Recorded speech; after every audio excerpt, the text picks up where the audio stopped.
I was going to say, wow, that really cuts off the music there. Anyways, welcome everyone to Cisco's Virtual Kitchen. We have a great show lined up for you today. We have Affinity. Ted's in the kitchen from Affinity. And we have some great ideas really around healthy options. And we all need to look a little healthier, I guess, through the holidays, if that is possible. But welcome, Ted, to today's show. Thanks for having me in here, Jay. Based out of Halifax, Nova Scotia here. We're still waiting for our first big snowfall, but I know... You guys haven't had one yet? No snow? Now, we've gotten like a sprinkling of snow, but nothing that speak home about yet. So hope we get some in the next few days, but we'll see. Yeah, well, we're getting it here. It's minus 44 right now. Oh, yeah, it's classic mid-prairie weather, Alberta weather right now. Yeah, we love it here. We love that. Anyways, Ted, can you share with us what we're going to be doing today with you? Yeah, so we're just going to be going through some health-conscious ideas to help you get through the Christmas period, and maybe on those days after you've eaten all the turkey and ham and scalloped potatoes, you might just have some ideas and some dishes that will help you get through the new year, into the new year, and working into the new year as well. So we're going to go through some vegan dishes, some plant-based dishes, and some flexitarian ideas, which I think is the most opportune way to be able to eat healthy and conscious and everything like that. Yeah, you know what? I created a burger called the Flex Burger once that was really around that whole flexitarian. So I love the movement. I love that. I think a lot of people, especially in our generations, move into the flexitarian space because we like meat once in a while. It's pretty hard nowadays to completely eliminate when you're in our industry, but people do definitely. So let's get back to that. We're going to break for a quick commercial. Then we'll come back with Chef Ted and some healthy flexitarian. Would you say flexitarian, vegetarian, vegan? And vegan, plant-based. We're just going to talk through all the different options people have out there. So awesome. Well, let's get back. We'll be right back. Imagine both your front and back of house teams are so well trained that they're executing flawlessly.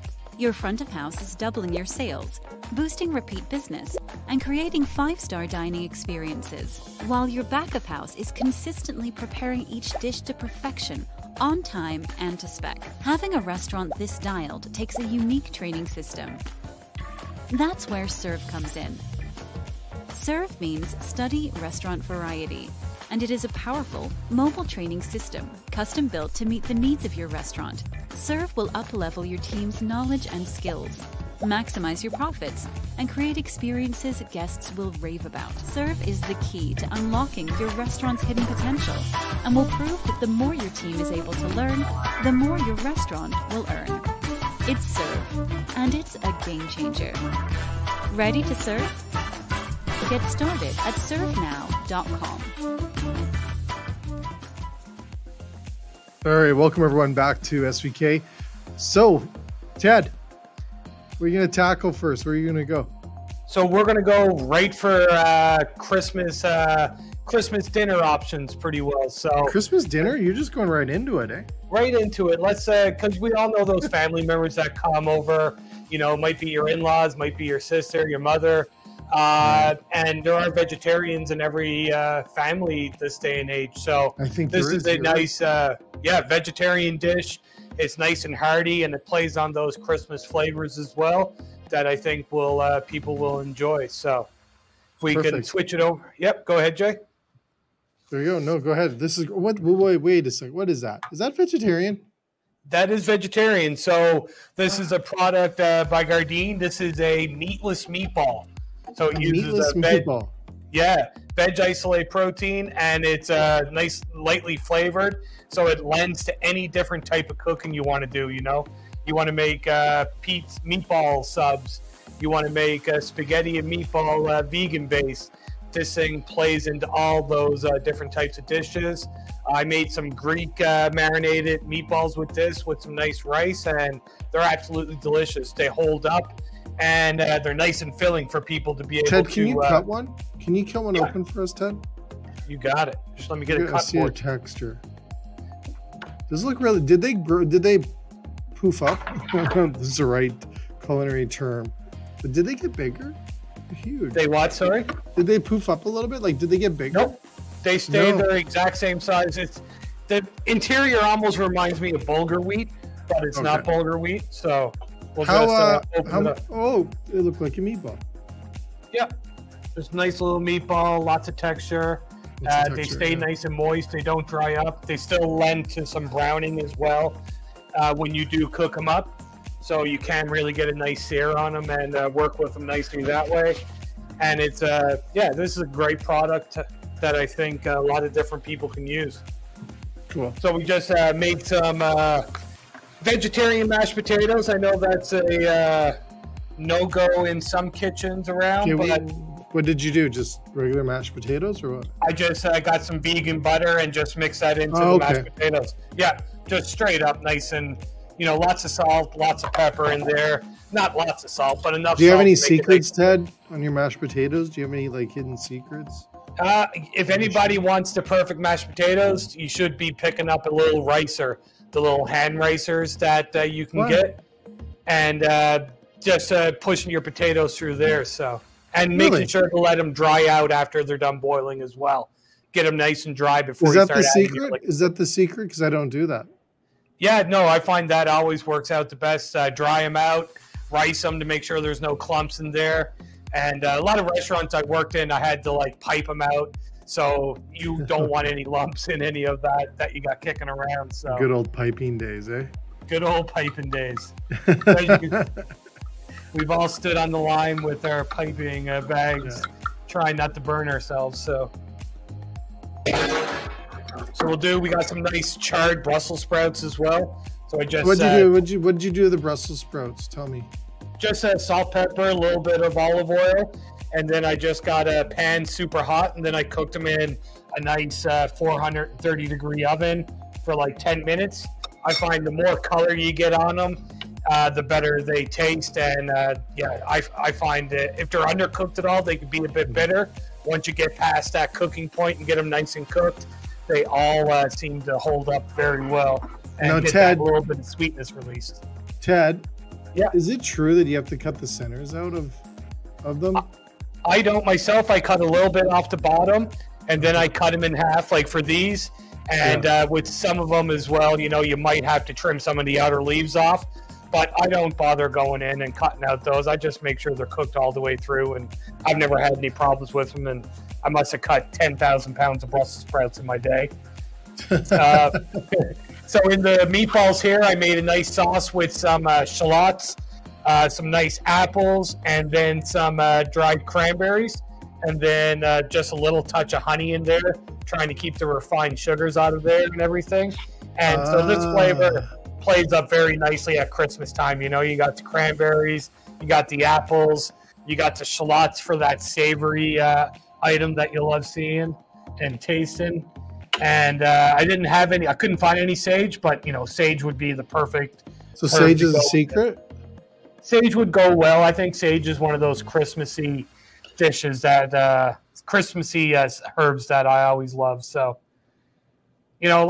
I think if you put a nice big platter of those on the Christmas table, you'd have people who ain't vegetarian or vegan dishing into it and tasting them up. So yeah, that's it for our first. Can we go back to seeing you on the camera guy? Yeah, for sure. Camera 2, there you are. Yeah. So let's go through that plate again. I just wanted you to hold it there. Can you grab it again? There we go. So yeah, no, you can come close. You don't have to raise it that high. There you go, right there. So on that, so that's a vegan dish, 100% vegan. Yeah. And those are I can't believe those meatballs are that big. They're huge. Yeah, they're a big meatball. They you get a good few in a case too, so you get good coverage out of them and all that. Yeah, are they you don't have to break? They come all you can grab as many as you want? Yeah, they're IQF frozen, so easily doable and anything like that. So I know myself, I would dish into this dish and enjoy it. Awesome. Well done. Thanks so much. All right. Next dish. What's next? Next, we're going to play a little bit into my Middle Eastern cuisine experience, which is not that extensive, but I do love a lot of different flavors. So we're going to do a little dish to really lighten up your lunch times after you've eaten through all the holidays, and it's going to be a Mediterranean chickpea and egg salad. But the difference with this is Mediterranean chickpea egg salad. Yep. So right off the bat, you know it's going to be nice and filling, because sometimes, you know, you get those big bowls of salads and you eat the salad and then 2 seconds later you're hungry again. So this is a nice cold salad that plays well with, you know, lots of different flavors, sumac, satar, any of those types of flavors. And the twist on this one is that we used a plant-based egg product on it as well. So, and we got a product that you probably haven't seen in a long time, Jay. So we got some black butte chickpeas. So, okay, you got to bring them out. Bring them out. Let's see all this stuff, because I don't know what the heck that is. What is that? So that's a black butte chickpea that's based out of India, and I just soaked them overnight, gave them a 2 to 3 hour boil, considering how hard you're boiling them, and then you end up with this really nice jet black. So, chef, you boiled that and then you let it sit, or do you boiled it after you let it sit? So I soaked them overnight, and then I boiled them, and then I let them cool down. Overnight, just regular water overnight? Yeah, regular water, no salt, because if you start adding salt into any type of dried legume, it can help. It'll clog some of the pores as you're trying to get the water in to rehydrate them. So important never to do any salt on them when you're doing your boiling process. What do those taste like? Chef, what do those taste like? I've never seen They taste just like chickpeas. They're exactly the same. They're a little, you know, gray on the inside. Like, as you can see. Let me see if I can get this. So you can see the skin there, right? Okay. And then you end up with pretty well your normal chickpea on the inside, other than it's a little bit gray on the inside because of the black skin that comes on them, right? God, that would look good in those potatoes you had. Yeah, exactly, right? The color just is beautiful. So I've made some, like, trying to make black hummus from this type of product. It's a bit challenging, but it's almost there. You just need to use like a black sesame seed paste, so black tahini, and then you can get a really nice, cool product. But I think they shine much better. Yeah, does it taste better than, like, for the hummus and stuff? Like, would it taste better? No, there's not a lot of difference in the flavor profile between these chickpeas. You know, this one's, I find, obviously it's a dry chickpea, so you got to, you know, work it and cook it and skim it as you're boiling it. But at the end of the day, it just, you know, they're really, really cool. I'd never seen them until I started working for Affinity Group, and I can only get my hands on a few bags now and again, so I bring them out for special occasions like talking to you there, Jay. Very cool, man. Cool. So let's see the salad. Let's see the salad in action. Let's see what we come up with here. Let me get my gloves on. All right. And you said egg? There is egg in this? Is that right? Yep. So we're going to build it here now. We got... So this is our plant-based egg patty.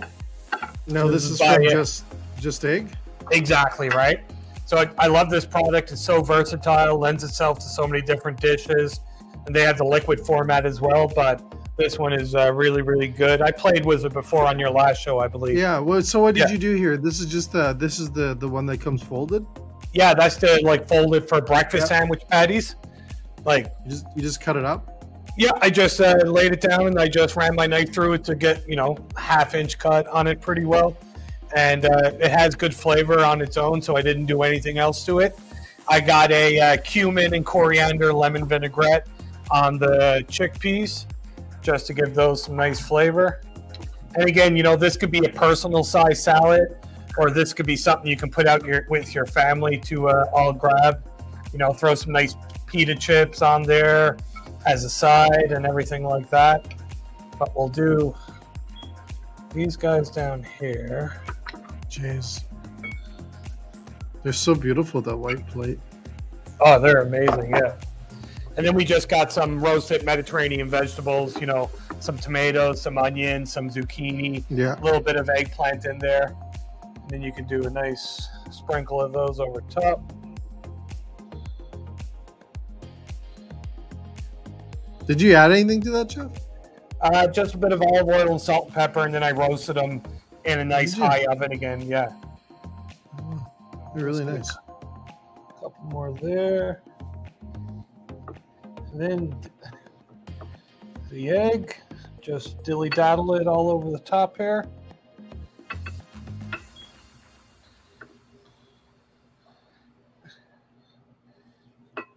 Is that how many eggs is that? Would that be 1 or 2? That'd be 2 egg patties worth. Okay. Yeah. Perfect. And now typically this dish would come with like hard-boiled eggs, and you would slice them up and arrange them on the platter, but this would be perfect. You know, you get a lot of people who want to eat this type of cuisine and want to be vegetarian or vegan. That's great.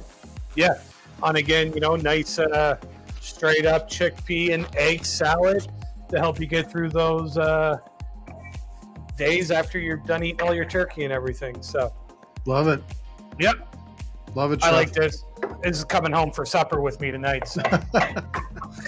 I like that one a lot. I like the, you know, I just love those. Now, what'd you call those again? How'd you say it? Black, they're called butte chickpeas, B-U-T-T-E. Okay. So they're usually a product of India. And they're very hard to see. Like I showed them to my Israeli buddy, and he literally looked at me and he was like, I want 10 cases right now. And I'm like, well, I can't get you 10 cases right now, but I'll see what I can do for you. So he was very, very excited to see them. Yeah. Beautiful. They come in a can? And they come in a can? No, they're dried. So you get them in 2-pound bags, and you get 6 bags in a case. Yeah. And then, Then you put it in the water. Okay, I get it. And you rehydrate it.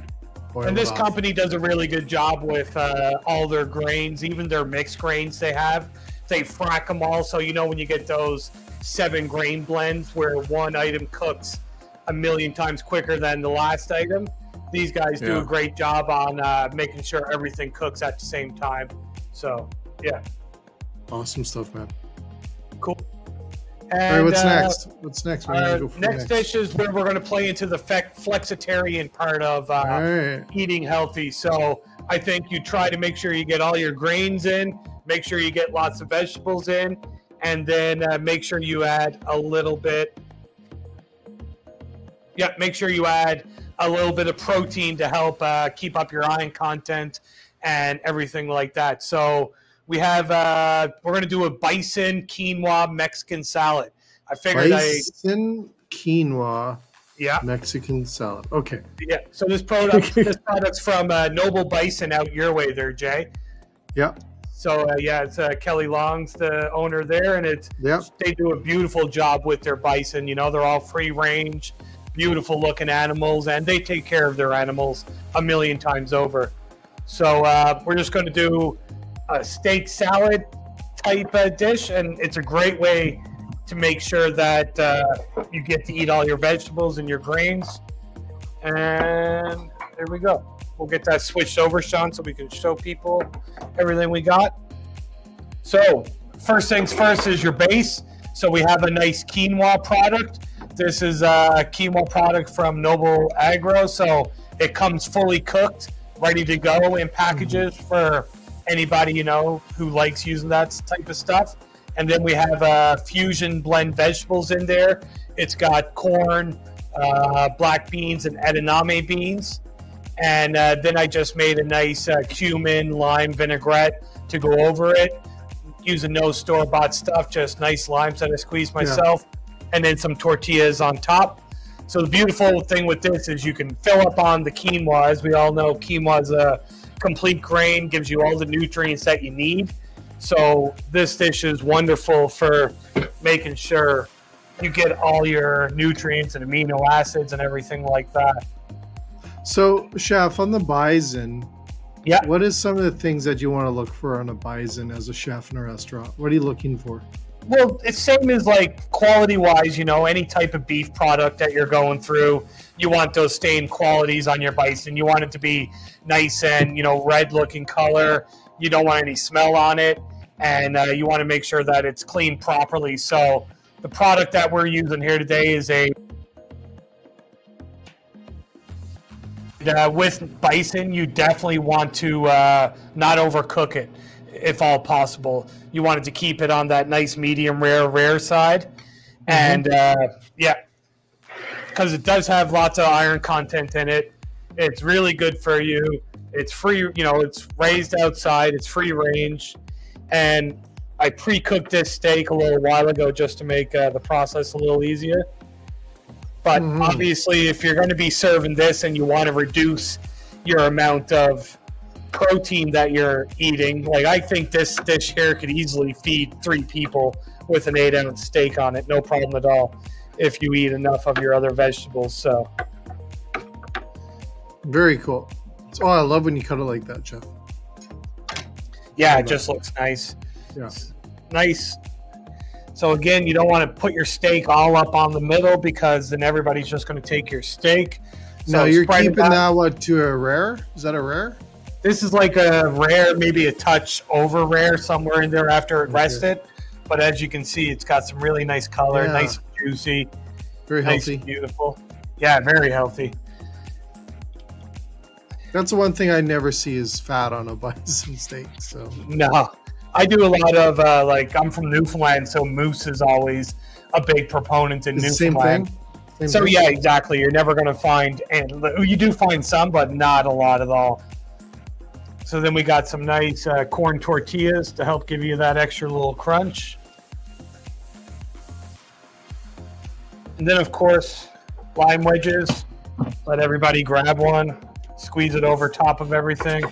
You know, how's lime and bison taste? I've never had that. I think the flavor profile on the bison. You know, I had a nice little spice mixture. You want to switch it over for me?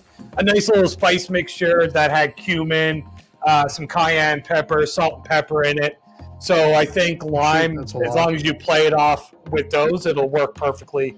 And, you know, this product works great in any type of tacos.